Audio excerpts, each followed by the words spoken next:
এবং আজকে যে বিচার বিভাগ স্বাধীনভাবে দায়িত্ব পালন করতে পেরেছে তা হচ্ছে শেখ হাসিনা পালিয়ে যাওয়ার ফলে। যে তত্ত্বাবধায়ক সরকার ব্যবস্থা যে 58(1) and 58(2) আর্টিকেল 58(1) and 58(2) আবার পুনর্বহাল হলো। এর অর্থ হলো তত্ত্বাবধায়ক ব্যবস্থা আবার ফিরে আসলো।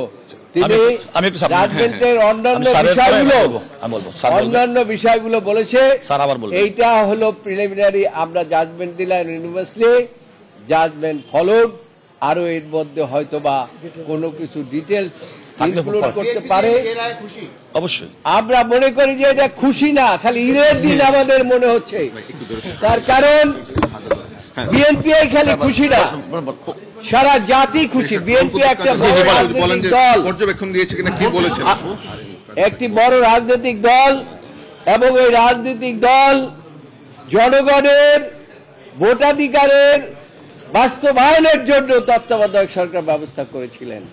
সেইটাতে উদ্দেশ্য প্রণোদিতভাবে নিয়ে গিয়েছে দেশের মানুষকে ক্ষতি করার জন্য, দেশের ক্ষতি করার জন্য, দেশকে ধ্বংস করার জন্য।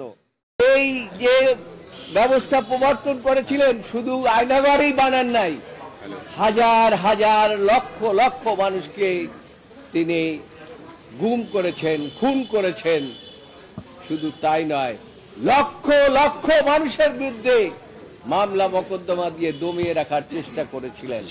সেই থেকে আমার মনে হয় আজকে আমরা মুক্তি পেলাম, এবং দেশের সর্বোচ্চ আদালত প্রায় 8 দিন পর্যন্ত এই মামলাগুলো শুনেছেন।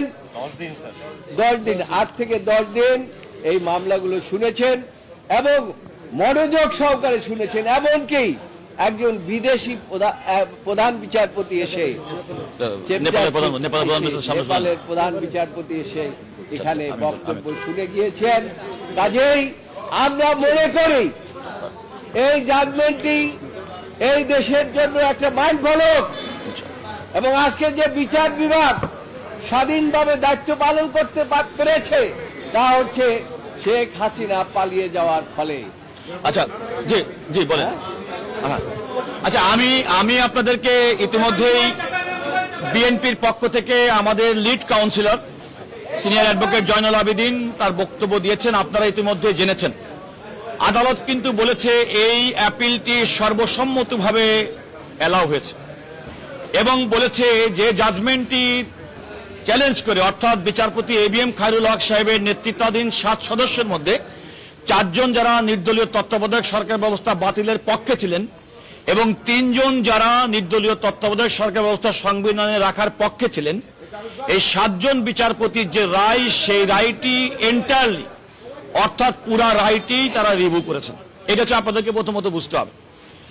দ্বিতীয়ত হচ্ছে যে এই রায়টি আজকে 7 জন বিচারপতি সর্বসম্মতভাবে দিয়েছেন, এবং আমাদের দেশের আইন এবং বিচার এবং সংবিধান মোতাবেক এই রায়টি হবে নির্দলীয় তত্ত্বাবধায়ক সরকার ব্যবস্থা সংক্রান্ত সর্বশেষ সুপ্রিম কোর্টের রায়। এই রায়ের ফলাফলটি আদালত বলেছে আমাদের রায়ের ভিত্তিতে নির্দলীয় তত্ত্বাবধায়ক সরকার ব্যবস্থা, যেটি 13শ সংশোধনীর মাধ্যমে তৎকালীন প্রধানমন্ত্রী বেগম খালেদা জিয়া সংবিধানে সন্নিবেশ করার মাধ্যমে বাংলাদেশের জনগণ ভোটাধিকার সুযোগ পেয়েছিল, গণতন্ত্র বিকশিত হয়েছিল। যে অন্তর্বর্তীকালীন তত্ত্বাবধায়ক সরকার ব্যবস্থা সংবিধানে ফিরে আসার কারণে 1996 সালে এবং 2001 সালে মানুষ নির্বিঘ্নে ভোট দিতে পেরেছিল। যে নির্দলীয় তত্ত্বাবধায়ক সরকার ব্যবস্থার কিছুটা বিচ্যুতি সত্ত্বেও 2008 সালে বাংলাদেশের মানুষ ভোট দিতে পেরেছিল, এবং নির্দলীয় তত্ত্বাবধায়ক সরকার ব্যবস্থা বিগত শেখ হাসিনা সরকার সংবিধানের 5ম সংশোধনীর মাধ্যমে বিলুপ্ত করার মাধ্যমে আজকে বাংলাদেশের মানুষ আর ভোটাধিকারের সুযোগ পায়নি।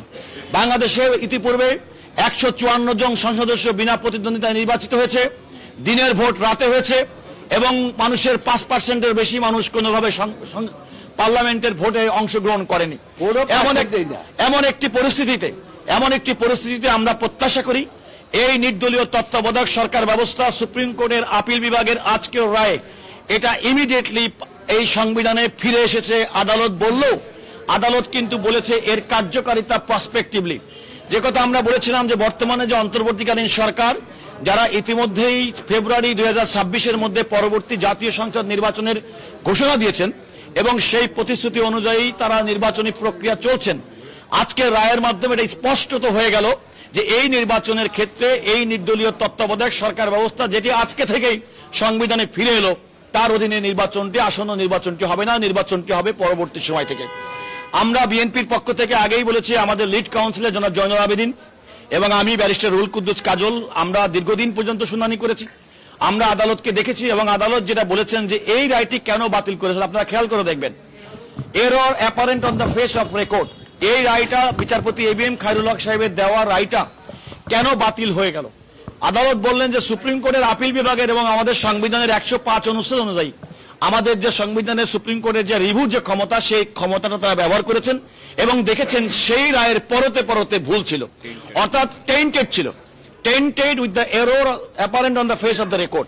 এইটা আদালতের অবজারভেশন। আমরা বিএনপির পক্ষ থেকে মনে করি এই টেন্টেডটা বলেছে ওই যে প্রত্যেকটা ক্ষেত্রে আমরা যেমন বলেছি যে সংবিধানের বেসিক স্ট্রাকচার, আমরা বলেছি গণতন্ত্র সংবিধানের বেসিক স্ট্রাকচার, নির্দলীয় তত্ত্বাবধায়ক সরকার ব্যবস্থা, জনগণের ভোটাধিকার, সংবিধানের বেসিক স্ট্রাকচার, মৌলিক কাঠামো, এই মৌলিক কাঠামো পরিবর্তন করা যায় না।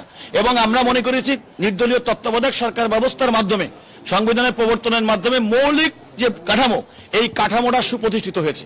সুতরাং রায়ের মাধ্যমে বাতিল করা এবং সাহায্য করা বলেছেন বিচারপতি এবিএম খায়রুল হক সাহেব, রায়টি তার, আমরা আগেই বলেছি, তার ব্যক্তিগত ইচ্ছা এবং ব্যক্তিগত মতামতের প্রতিফলন ছাড়া আমরা এটাকে কোনো আইন আদালতের ভাষায় কোনো রায় কিংবা নজির হিসেবে আমরা গ্রহণ করি নাই। এ কারণে আমরা রিভিউ পিটিশন ফাইল করেছি।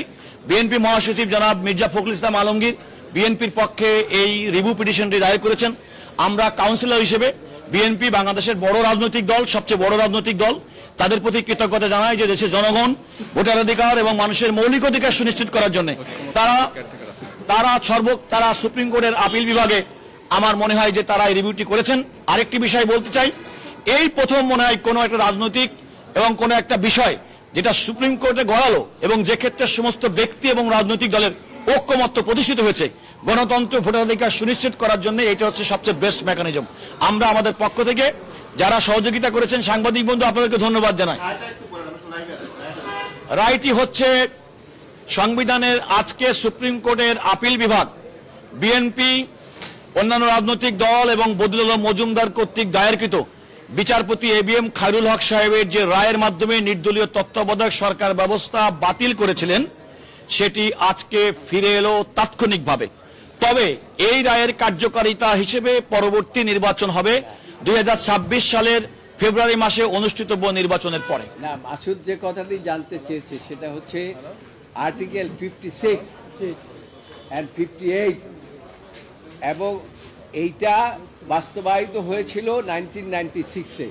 উনি পরিষ্কারভাবে উল্লেখ করেছে 1996 সনে এই যে আর্টিকেল 58(1), 58(2), সেখানে যে এই ব্যবস্থা প্রবর্তন করেছিলেন এবং যেটা পরবর্তীতে এই 13 অ্যামেন্ডমেন্টের জাজমেন্টে বাতিল করেছিলেন, সেটা আবার তিনি পুনঃপ্রবর্তনের কথা বলেছিলেন এবং পুনর্বহাল করলেন।